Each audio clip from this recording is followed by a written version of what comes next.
Probably the most pressing issue is getting people to a point of agreement about what needs to be done and when. I look around, even looking at something like the ongoing meetings that are happening right now, and you look at media coverage of it and you can't get everyone to agree that the meeting should even be happening or how the meeting should be happening. Like we can't even come to agreement on that. And so when you look at something like trying to solve climate change, I think for a lot of people, it seems like such a huge insurmountable problem that a Mhm. lot of people kind of freeze on it. Even people who think it's real and we should be doing something about it, it seems so huge and so insurmountable that a lot of people kind of have this almost deer in the headlights moment. And so, how do we get people to come together and come to agreement about steps that we should be taking for it? Even that, I think, is step one in terms of how do we deal with this as a problem. Um, Forget what do we do, it's how do we even agree on where to start starts to become a problem culturally and socially, let alone politically, or financially with those ramifications for it. So once we get everybody to agree, where do you think we should go from there? I think we have to talk about the distribution of the repercussions of climate change and the repercussions of and distributions of the problems and what's causing it. So we can talk about how are the risks and benefits distributed on a national level and on an international level. And we know that those risks and benefits aren't distributed evenly. So we have to convince people who are getting the most benefit out of the system continuing the way it is to give up some of those benefits to benefit people who are facing the most risks and the most problems from it. And that can be kind of a hard sell to convince people who aren't necessarily facing risks immediately or in the short term or even in their lifetime, potentially. People who have enough resources and enough money to back away from problems that are existing in the world right now. Um, how do you convince them to give up some resources and some benefits to help people who are facing those immediate risks right now or facing risks a generation from now or two generations from now? We've got to kind of redistribute some of those risks and benefits. Um, and that's a difficult conversation to have, but I think it's one we need to be having. And that's on a more personal level, I think, within individual nations, but that's also on a global level between one country to another. So that gets into some deeply held personal feelings about individual people's lives, but that also gets into some very complicated geopolitical problems. So we've got to sort of start taking steps to potentially make personal sacrifices or new decisions, right? So, how do we shift to different modes of power? And how are we using them? And how do we streamline things like using products that generate less waste? But those can also be expensive in the short term. So, how do we make those decisions in a way that are accessible for people who are making really tough financial decisions already, who may already be choosing between medication and a heating bill, right? Those people don't necessarily have access to the same resources as someone who says, well, I can put solar power panels on my house, so it's not a problem for me. Not everybody is in that same financial situation. So, how do we redistribute things so that people are afforded more choices in a way that's more reasonable for everybody?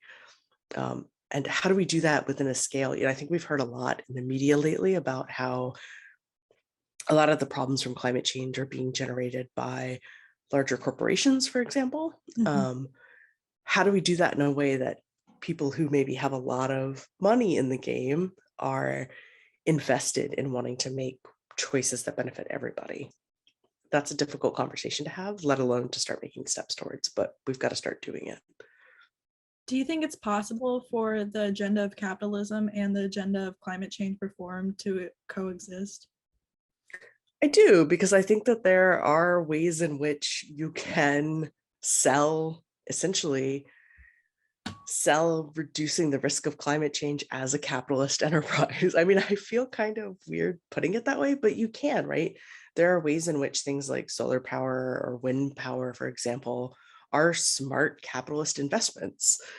You can create jobs with those, you can generate revenue with those. It's not that those are things that don't have any investment potential. They do. So, these can be bought and sold as products the way in which oil, for example, has been. So there's a way to do it. It's just going to potentially be different players involved. And I think that's part of where some of the conflict comes out. Definitely. So now I'm going to ask a couple questions about COP26. Have you been But keeping track of that? I have been to some extent, yeah. Okay. So my first question is, what are you hoping to see in the time left in COP26? Um, I think it's a tricky thing because I think part of what I'd like to see involves decisions that maybe should have been made before it even started. So that's kind of a tricky question, right? I'd like to see a lot more different voices at the table. I feel like part of the problem with some of these big global events is that a lot of times we see similar voices at the table time and time again. And I feel like in a lot of ways, there's sometimes lost opportunities. How do we have more voices represented at the table and a more diverse range of voices at the table? Because I think that's always critical in these conversations. There are so many people saying so many really critically important things whose voices aren't being heard in these spaces. They're being heard in lots of other places, but they're not necessarily being brought to the table here in the same way that I would like to hear them brought to the table here, or in ways, if they are being brought to the table here, they're not being done in a way that's reflected in the broader media. So they're not being brought out into sort of everyday people's conversations. So what media coverage we do see reflected in this focuses on the same characters over and over again.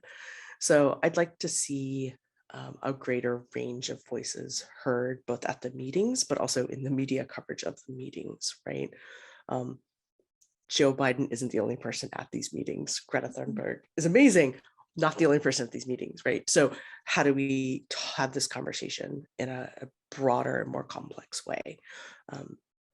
And what's reflected in what those people are saying, I think, is a really important conversation to have.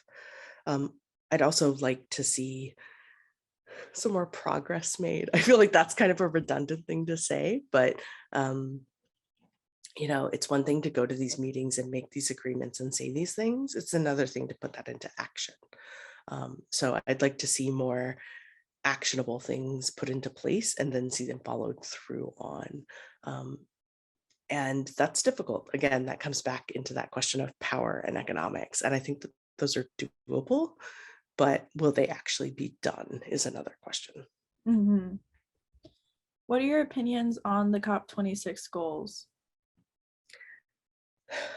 I mean, I think the goals for this and for other meetings are always really good, solid, right? They're always great goals. But again, I'm always curious as to if they'll actually pan out. And again, we get, I think, kind of back into this question of distribution of risks and benefits, right? Who's actually going to be bearing the brunt of the risks and who's actually going to be earning the bulk of the benefits? Those become really important questions for this conversation. And I always want to make sure that those are distributed more evenly. They're not always. And I think whenever you line up a list of goals like this, that has to be taken into consideration, and it isn't always. So I want to make sure that those goals are matched up with reality, and that questions of risk benefit is always kind of put into consideration, that it's not just the people in power benefiting, and it's not just the people who have always been put at most risk, always again put at most risk. So I want to make sure that when we're putting forward a list of goals like that, that people's lived experience and lived reality is really taken into account. So I always kind of take them with a grain of salt. Gotcha. Why do many Americans choose to ignore the building evidence that climate change impacts are having a large impact on the economics and well-being of the US, let alone the world? I think, well, I think there's a lot of complicated reasons for that. And I think that interesting, I sometimes teach about the Yale Six Americas survey, which I think is a really interesting look into sort of how people's beliefs about this play out. And one is that we are seeing a shift. So we're seeing more and more people sort of have growing concern about this, which is, I think, important to acknowledge. Um, the number of Americans who do consider this a serious problem is growing. Maybe it's not growing as fast as we'd like, but it is growing. And I think that's important to sort of address right off the bat. But I also think that part of it is just, we see this in disasters too, right? It's hard to cope with these large scale problems if you're also coping with your own problems in your daily life. So if you're struggling to keep a roof over your head, if you're struggling to buy food and afford medication, right? And we know that there are major economic problems going on right now. These large scale, long term, long time problems, that's maybe the last thing on your mind, right? You're dealing with those more immediate day-to-day issues. And so I think that that's part of it. And I think we don't always stop to acknowledge that. And I think that that's also important. I think a lot of people who say, maybe I'm not thinking about climate change or I'm not worried about it, maybe they're not worried about it, not because they're dismissive of it, but more because they've got 60 other things they're worried about more that are more immediate. Um, and I think it's also, we talk about there's scientific consensus about climate change, and we know that that's true. But I think it's also important to think about how that scientific consensus is being communicated to people.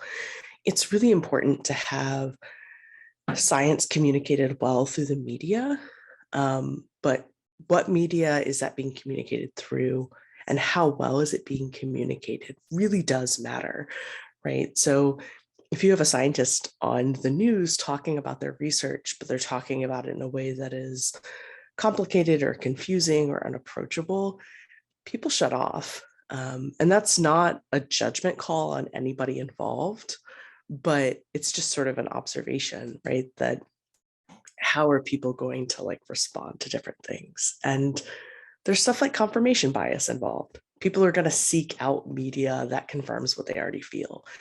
So we start to have this effect of people may think that the climate's okay, and so they start to seek out media that just confirms that for them. So I think there's a couple of different things at work. And sometimes all of those may be at work in one person, or sometimes it's bits and pieces. But I think it's probably complicated for a lot of Americans, and especially for Americans who maybe aren't necessarily feeling the impacts directly, or they're feeling the impacts in ways that they're not associating it. I talk to my students sometimes about the terminology of global warming versus climate change. And these days, people coming up through school hear climate change almost exclusively. But I know even when I was in school, it was still kind of global warming was the kind of typical nomenclature. And it's really easy to see how people's confusion arises when you see historic snowfalls and you're like, global warming and we're having historic snowfalls. This doesn't make sense, right?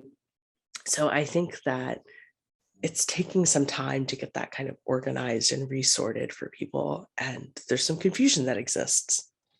We've got to work on addressing those confusion. And I'm starting to see a shift, but there's still a lot of people for whom that confusion is still very real, and there are good reasons behind that confusion. So how do we work on fixing that, right?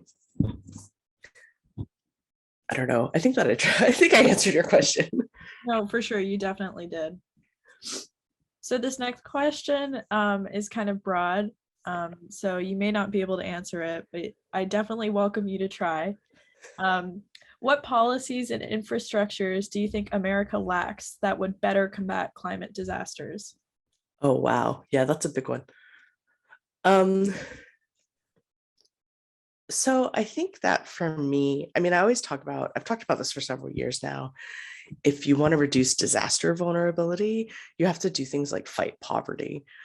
And that seems like a really broad answer to a broad question, but I think that that's true here too. So I think that part of this comes down to things like reducing poverty and income inequality, just reinforcing infrastructure in general, just basic stuff that improves day-to-day life for people and also has the added benefit of making them better able to address disasters and climate change effects as they arise, right? So if you're talking about a community that's affected by sunny day flooding, for example, on an increasing level with climate change, but that community is also refusing to relocate, what can you do to ensure that they're better off and safer?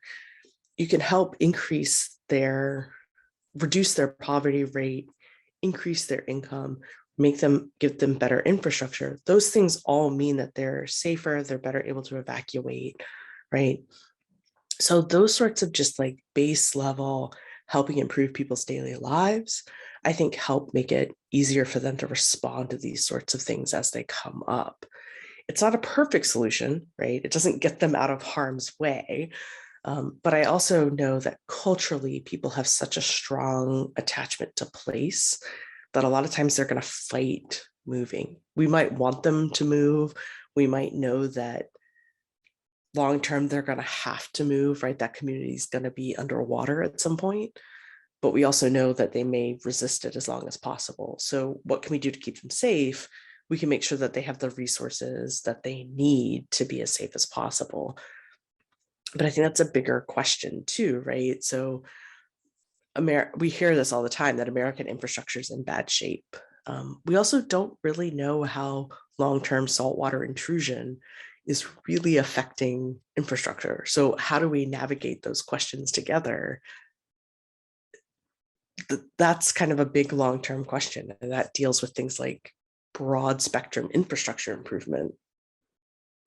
So, I think that we have to generally help improve things for people on a very broad level. And I think that kind of helps combat, I can speak, some of these problems that people are dealing with that are related to climate change, but are also related to those problems that they're dealing with in everyday life. How can we help prepare communities for the ongoing and worsening conditions caused by climate change? I mean, again, I think it is related to these broad spectrum issues. I think education is really important. And I mean, education starting from like little kids on up, right? I think of education I don't know of a better word than holistically. So there's education in sort of the traditional sense, like in schools, but there's also things like outreach at public events, right? Like emergency managers getting to know their communities, or, local scientists working with local communities, speaking to local newspapers, right? Education comes in lots of different spaces and lots of different forms. And I think it's also, I to some extent, it is making sure that communities know what their options are and what the different effects of those options are. So they may not want to relocate, they may resist relocation for lots of different reasons, but do they even know that that's an option, right? We've got to have these conversations with communities now rather than later. Okay, you may not want to relocate now, but you may need to relocate in 20 years. Here's what that looks like, right? Knowing what their options for things like flood insurance are, knowing what their options for building up are, knowing what their options financially are, right? Like they need that information to make decisions. And some communities have this information, and that's awesome. And some communities don't, or they have pieces of it, but they don't know what the federal aid options are, or they don't know what the state level aid options are. And so we really need to kind of even the playing field a little bit and make sure that all the communities have access to this information and that it's accessible, right? So not only do they have access to it, but it's in a way that's readable, it's in a way that's in clear language, that it's in a language they speak and read, um, that they have access to the experts who can help them navigate it. Um, they have the resources to deal with it and to cope with it. Um, and it's hard and it's going to take a lot of work and it's going to take a lot of money and nobody wants to hear that. But I think that's ultimately what is needed. Definitely. So, what do you think we as undergraduate students can do to work towards solutions to climate challenges? I think one of the big things is going home and having these conversations, right? So I actually, when I teach, especially, I teach a class on culture, health, and environment, and how these things interrelate. And I have a lot of students who talk about taking the information from that class home over like spring break or Thanksgiving break or whatever. And I think that's really important. Like a lot of people will listen to other people in their lives that they trust, right? They'll listen to family members and friends ahead of even experts on television, right? So having these conversations calmly and openly and honestly with adults in your lives, I think that's really important. I think getting involved in efforts like this on campus, I think also whatever careers you're going into, there's a space for this happening in lots of different careers. So taking the information that you're learning in different classes and building that out into your careers and your daily lives, I think that's important. Making decisions about how are you going to commute to work? How far from work are you going to live? Those are little things, but I think they have a big impact. And putting pressure on politicians and companies, people who do have a potentially bigger impact to make in these decision-making processes.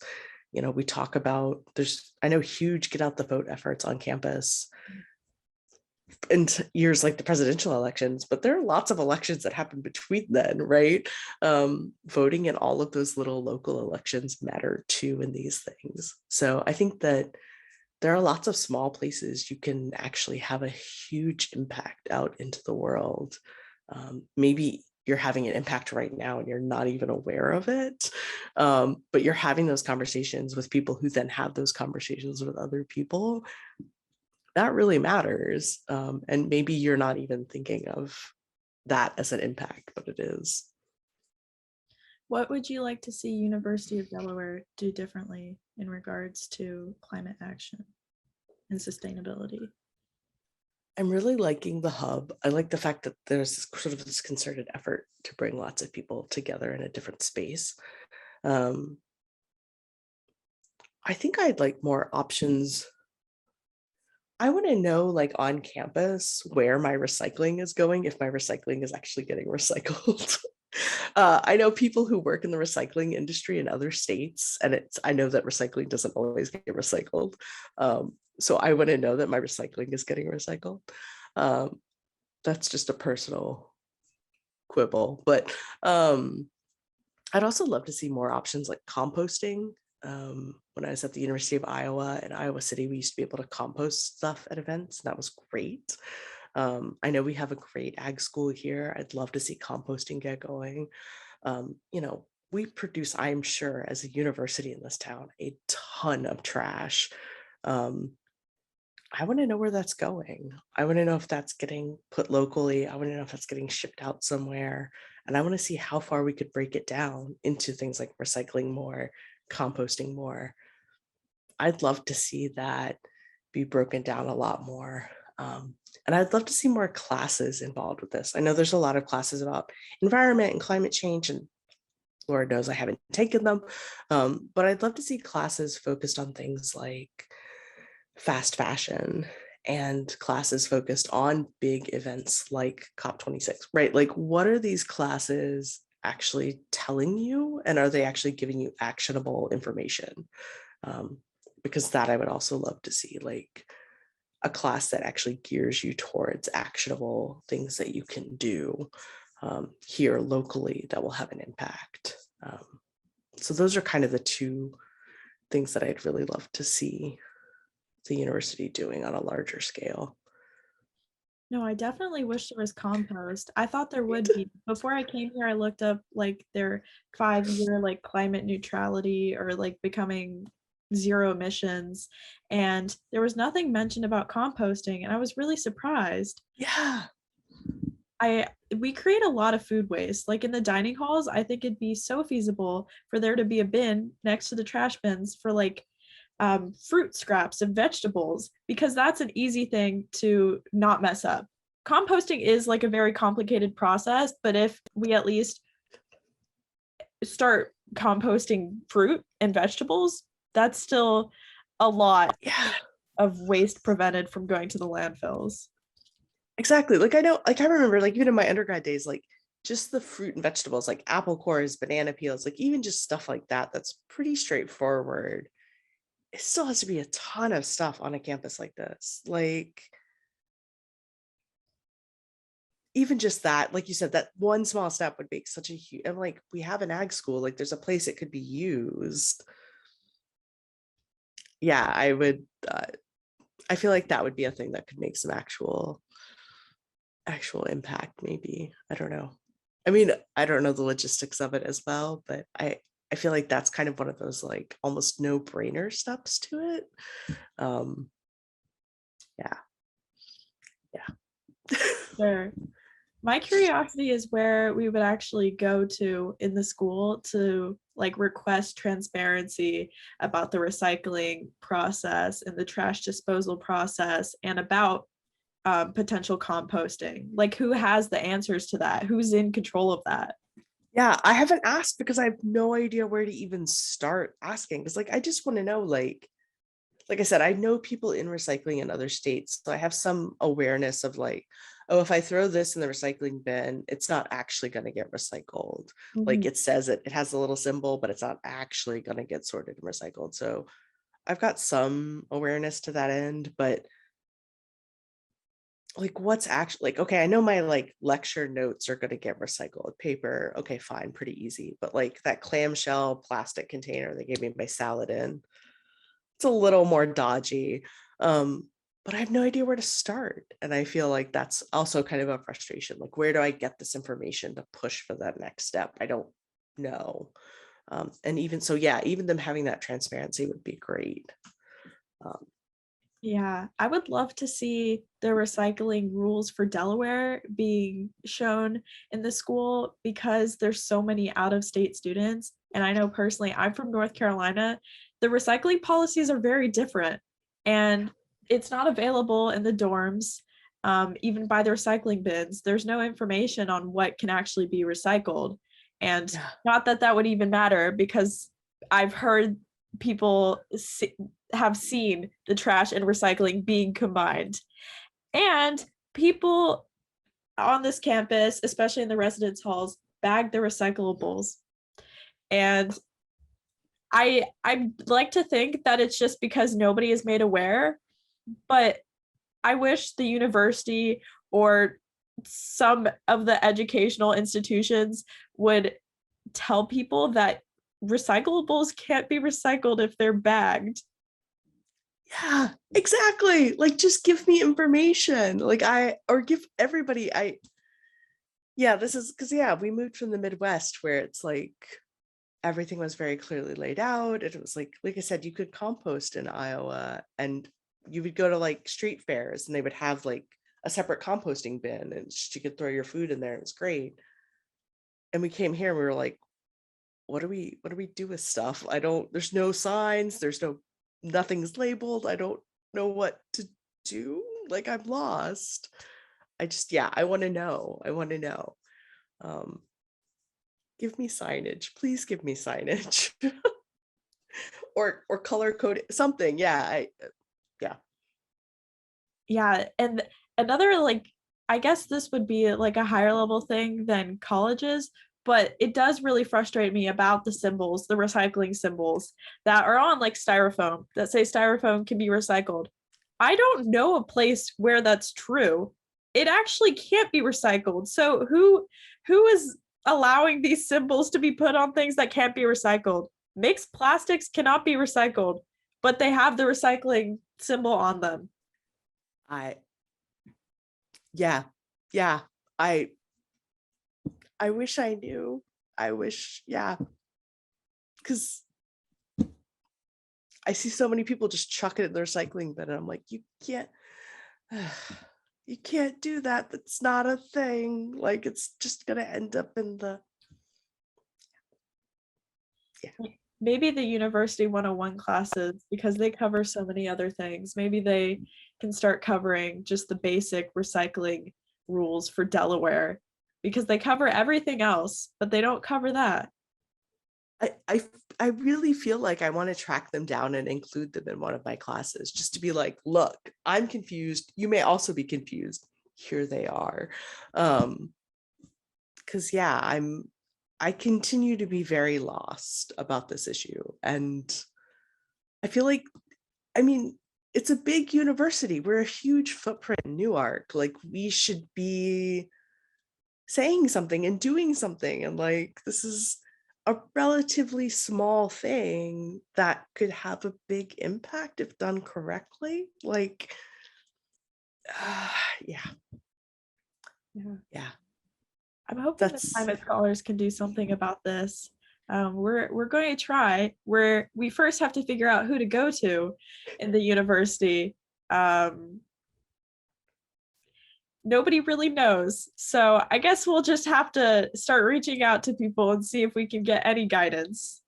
the only people I could think of would be facilities, because they are the ones who deal, like, facilities and maintenance would be the people who deal with trash pickup, right? Maybe. But I feel like we'd also have relations with like I don't know where the recycling goes, but like I feel like maybe the recycling buildings I like Yeah, would be in charge of that. Like facilities might just say we all we do is we dump it you're and right. send it to the truck. You're And like totally right. it'd be a whole lot of tracing. So maybe it's feasible to find out. I would love to be able to, at least in the residence halls, get people to recycle properly, because it's really sad to see when I go to dump my recycling, be like, okay, this batch of recycling isn't even going to get recycled. Why did I even bother to wash out all my recyclables? They're not going to get recycled. Yeah. Yeah, it's really kind of sad. I'm like, I'm trying. I really am, but man, Okay, final question. yes. Would you be interested in coming to speak with uh to the climate scholars? Yeah, I'd love to. Yeah. Okay, awesome. Well, I had one more question that was not on my list of questions, but I'm just curious if you have an Yeah. opinion. Since our common reader was on, do you know what the common reader was? It was No. Under a White Sky by Elizabeth Colbert. Mhm. It was about basically a lot of things with climate change. There was stuff about invasive species, but one of the chapters in the book talked a lot about Louisiana. Mhm. Um, and I know you do a lot of work with disaster response. Mhm. Um, do you think it's inevitable that Louisiana will have to be evacuated at least to an extent? Or do you think that there are better structures that could be tried that haven't been tried that could prolong that necessity? So Louisiana is an interesting case because I totally get everyone's react so full disclosure, I was actually born in Louisiana. I'm an army brat, but I was born in Louisiana and my dad's family's from coastal Mississippi. And that's where I did my dissertation research, and my book is about Katrina recovery in Mississippi. Um, and so I find that area is an interesting case because it is, if you just look at the numbers, it's super high risk, right? It's gonna flood, it's gonna go underwater. And there are many areas particularly sort of smaller islands off the coast, like Isle de Jean Charles. If you've heard about the first American climate refugees, that's the Biloxi Chitimacha Choctaw tribe in Isle de Jean Charles. There are areas that are going underwater rapidly. So there's huge risk, there are huge problems happening. But the flip side of that is that culturally, parts of Louisiana are used to dealing with high water tables, right? So they build up, they bury their dead above ground. They're a lot of their highways and roads are actually built up on pylons like bridges. So the balance to that is that culturally they've already been dealing with this for some time. So it's kind of one of those interesting questions. Do I think they're at high risk and they're going to have to be dealing with this and moving inland? Yeah, absolutely, 100%.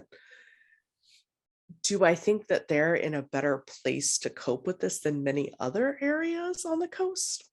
Also, yeah.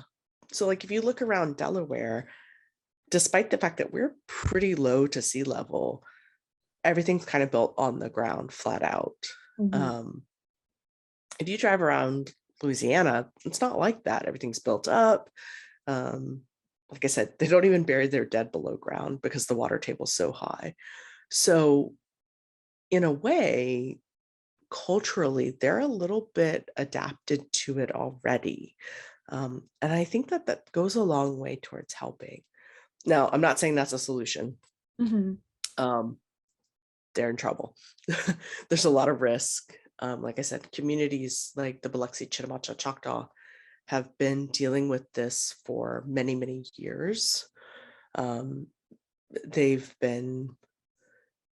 There are lots of complications for them as well, being an indigenous community. They've been facing additional complications. Lots of those communities in sort of South Louisiana were hit really hard by Ida. Nobody's talking about that. So there's a lot going on and it's only going to get worse with climate change. But I do wonder long term if that sort of cultural awareness will play a role in things. Because around here, everybody's flat on the water, just flat on the ground. And it's always been kind of surprising to me living up around here. I'm like, but you're so flat, even though the water's right there. Why are you so flat? It's been very perplexing to me living around here, I will say. But yeah, it's risky. And I'm keeping a close eye on it. I think it's especially risky because of the change in hurricane behavior with climate change. We know hurricanes are intensifying more rapidly with climate change. They're hitting that warm spot in the Gulf, and like Ida did, and escalating, and they're holding a lot more water, like Harvey did. So, like my work, I know a lot of people base their response on previous disasters. So, like, I was okay last time, I'll be okay this time. That's not working as well anymore, right? So I think that's also kind of an additional layer of complication. What do you do when it's not a steady, slow increase of water, but the sort of intermittent increasing disaster? That also raises additional complications for them. But they're also very tied to place. So I don't know if you're going to be able to get people to move. Yeah. That's the really tricky part. I mean, I guess when people are left with no choice but to relocate, maybe they will if they're literally in a present moment, like their homes are being submerged in water. Maybe I'd hope it wouldn't have to get to that point that if people needed to relocate, that would convince them. I mean, it's hard too, because it's also, it's expensive, right? That's what the Biloxi Chitimacha Choctaw are hitting. Like, and it's also like, how do you move a whole community? So like they got federal money to relocate the community, but then the state of Louisiana said they had to allow non-community members to live there too. So the tribe was like, well, that's not how this works, right? We can't have our community as an indigenous people, like, if you're going to let other random people live there, right? Like this isn't going to work anymore. I actually got to hear their chief speak a couple of years ago, and so it's been a really frustrating, complicated experience for them.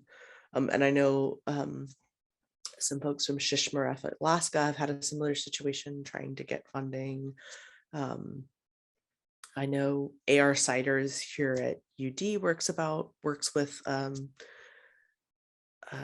relocating. I know David Casagrande up at Lehigh University does too. And it's complicated. It's complicated. It's expensive. I don't know how we do it for an entire coastline of people. I really don't. I don't know how we afford it. I don't know how we convince people. So I think we do also have to think about potential other solutions. And I don't know what those are. I wish I did. It would make my life, it would make me calmer to know what those other solutions were. But yeah, we need to figure them out, because we need, entire communities are going to be underwater in the next 80 years, if not sooner. So we got to start piecing this together. I hope we can figure out how to redistribute money. I feel like that's such a big limitation, especially for like indigenous communities. But it's really hard to get the government to move a bunch of money. Yeah, I mean, like, that's why I got so much media coverage, was the folks on Isle de Jean Charles. It was the first time it had gotten approved with so much money.